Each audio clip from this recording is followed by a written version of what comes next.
السلام علیکم ABN news کے ساتھ میں ہوں تراب نقوی۔ ہیڈلائنز آپ نے جانی۔ خبروں کے تفصیلات میں سب سے پہلے آپ کو بتائیں، چیف جسٹس یحییٰ فریدی نے سپریم کورٹ میں مقدمات کی سماعت کے لیے پہلے ہفتے کی کاز لسٹ جاری کر دی ہے۔ 28 اکتوبر سے 1 نومبر تک کے لیے ریکارڈ تعداد 968 مقدمات سماعت کے لیے مقرر۔ سپریم کورٹ میں 8 ریگولر بینچز مقدمات کی سماعت کریں گے۔ پہلا بینچ چیف جسٹس یحییٰ فریدی اور جسٹس شاہد بلال حسن پر مشتمل۔ چیف جسٹس کا بینچ 140 مقدمات کی سماعت کرے گا۔ سپریم کورٹ کے باقی بینچز بھی اتنے ہی مقدمات کی سماعت کریں گے۔ جسٹس طارق مسعود اور جسٹس مظہر عالم میاں پر مشتمل بینچ 70 مقدمات کی سماعت کے لیے مقرر کر دیا گیا ہے۔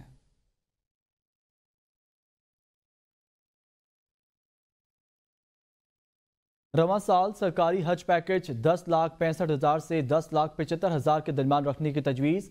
حج کوٹے کے مطابق سے 1,79,210 عازمین حج کی سعادت حاصل کر سکیں گے۔ ذرائع کا کہنا ہے وزیر اعظم نے حج پالیسی کابینہ اجلاس میں منظوری کے لیے پیش کرنے کی ہدایت کر دی۔ وزیر اعظم نے پہلے حج پالیسی کی سرکولیشن کے ذریعے منظوری لینے کی اجازت دی تھی۔ احد چیمہ نے حج پالیسی سرکولیشن کے بجائے کابینہ اجلاس میں پیش کرنے کی تجویز دی۔ حج کوٹا گورنمنٹ اور پرائیویٹ حج اسکیم میں 50% کے تناسب سے تقسیم ہوگا۔ ذرائع نے کہا حج پالیسی میں اسپانسرشپ اسکیم بھی تجویز دی گئی ہے۔ عازمین حج کے لیے سعودی حکومت سے منظور شدہ ویکسینیشن کرانا لازمی ہوگا۔ حکومت نے 27ویں آئینی ترمیم کے لیے کمر کس لی۔ نون لیگ اور پیپلز پارٹی کے وکلاء آج سر جوڑ کر بیٹھیں گے۔ 27ویں آئینی ترمیم میں صوبوں کے حقوق کے حوالے سے خدشات کو دیکھا جائے گا۔ مولانا فضل الرحمان MQ سمیت دیگر جماعتوں کو اعتماد میں لیا جائے گا۔ وزیر اعظم شہباز شریف اور چیئرمین پیپلز پارٹی بلاول بھٹو زرداری کی ملاقات کی اندرونی کہانی سامنے آ گئی۔ وزیر اعظم نے کہا آئینی ترمیم کی منظوری کا کریڈٹ اتحادی جماعتوں کو جاتا ہے۔ پہلے بھی عوامی خدمت سے پیچھے نہیں ہٹے، اب بھی نہیں ہٹیں گے۔ ملکی معاشی اشاریہ مثبت ہونے سے مہنگائی میں واضح کمی ہوتی نظر آ رہی ہے۔ بلاول بھٹو نے ملاقات میں 26ویں آئینی ترمیم کی منظوری کو تاریخی قرار دیا۔ کہا امید ہے اب عدالتوں کے ذریعے وزیر اعظم کو گھر بھیجنے کا سلسلہ رک جائے گا۔ غیر جمہوری طاقتوں کا راستہ روکنے کے لیے آئینی ترمیم کارگر ثابت ہوگی۔ ہم جمہوریت اور پارلیمنٹ کی مضبوطی کے لیے مل کر چلیں گے۔ چیئرمین پیپلز پارٹی بلاول بھٹو کی وزیر اعظم شہباز شریف سے ماڈل ٹاؤن میں ملاقات۔ کہتے ہیں جمہوریت اور پارلیمنٹ کو مضبوطی کے لیے مل کر چلیں گے۔ چیئرمین پیپلز پارٹی بلاول بھٹو نے ملاقات میں 26ویں آئینی ترمیم کی منظوری کو تاریخی قرار دیا۔ اس موقع پر بلاول بھٹو کا کہنا تھا غیر جمہوری طاقتوں کا راستہ روکنے کے لیے 26ویں آئینی ترمیم کارگر ثابت ہوگی۔ وزیر اعظم شہباز شریف کا کہنا تھا کہ 26ویں آئینی ترمیم کی منظوری کا کریڈٹ تمام اتحادی جماعتوں کو جاتا ہے۔ پہلے بھی عوامی خدمت سے پیچھے نہیں ہٹے اور نہ ہی اب پیچھے ہٹیں گے۔ ملکی معاشی اشاریہ مثبت ہونے سے مہنگائی میں واضح کمی ہوتی نظر آ رہی ہے۔ رہنما مسلم لیگ نون رانا ثناء اللہ نے کہا ہے کہ وزیر اعظم شہباز شریف اور بلاول بھٹو کے درمیان ملاقات میں 27ویں آئینی ترمیم سے متعلق کوئی بات نہیں ہوئی۔ میٹنگ میں مختلف نوعیت کے معاملات زیر غور آئے۔ میٹنگ میں کہا گیا کہ 26ویں آئینی ترمیم پر توجہ دینی چاہیے۔ انہوں نے کہا میٹنگ میں طے ہوا خورشید شاہ کی صدارت میں کمیٹی کام جاری رکھے گی۔ 27ویں آئینی ترمیم میں جو کچھ ہوگا وہ متفقہ طور پر ہوگا۔ 26ویں آئینی ترمیم بہت اہم ہے، زیادہ تر حصہ جوڈیشری سے متعلق ہے۔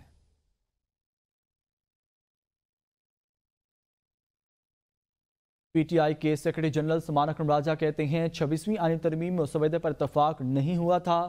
ترمیم کے خلاف عدالتی اور سیاسی مزاحمت کریں گے۔ مولانا فضل الرحمان کی ثوابدید ہے، وہ کہاں تک جانا چاہتے ہیں۔ مولانا فضل الرحمان سے اسی نیت سے رابطہ کیا کہ حمایت نہ کریں۔ آئینی مسودے پر اتفاق نہیں ہوا تھا، ہمارا یہ مقصد نہیں تھا کہ مولانا فضل الرحمان کے ساتھ مل کر مسودہ تیار کریں۔ امریکی سینیٹرز کے بعد برطانیہ کے 20 ارکان پارلیمنٹ نے بانی چیئرمین PTI کی رہائی کا مطالبہ کر دیا ہے۔ برطانیہ کے 20 ارکان پارلیمنٹ نے اپنے سیکرٹری خارجہ ڈیوڈ لیمی کے نام ایک خط لکھا ہے جس میں بانی PTI کی رہائی کے لیے حکومت پاکستان سے بات چیت کرنے کا مطالبہ کیا گیا ہے۔ یہ خط لیورپول ریور سائڈ کے رکن پارلیمنٹ کام جانسن نے بانی تحریک انصاف کے مشیر برائے بین الاقوامی امور زلفی بخاری کی درخواست پر لکھا ہے۔ خط پر تمام جماعتوں کے کامنز اور لارڈز کے ارکان کے دستخط موجود ہیں۔ ارکان پارلیمنٹ نے اپنے خط میں کہا کہ برطانوی حکومت کا یہ فرض بنتا ہے کہ حکومت پاکستان سے بات کرے اور بانی تحریک انصاف کی رہائی کے لیے کوشش کرے۔ جن ارکان نے خط پر دستخط کیے ہیں ان میں ہاؤس آف لارڈز اور ہاؤس آف کامنز کے ارکان شامل ہیں۔ پاکستان تحریک انصاف اندرونی اختلافات کے باعث تقسیم کا شکار ہو گئی۔ اسلام آباد ہائی کورٹ میں بانی PTI کو جیل میں سہولیات سے متعلق فیصل چودھری کی درخواست نے نیا پنڈورا باکس کھول دیا۔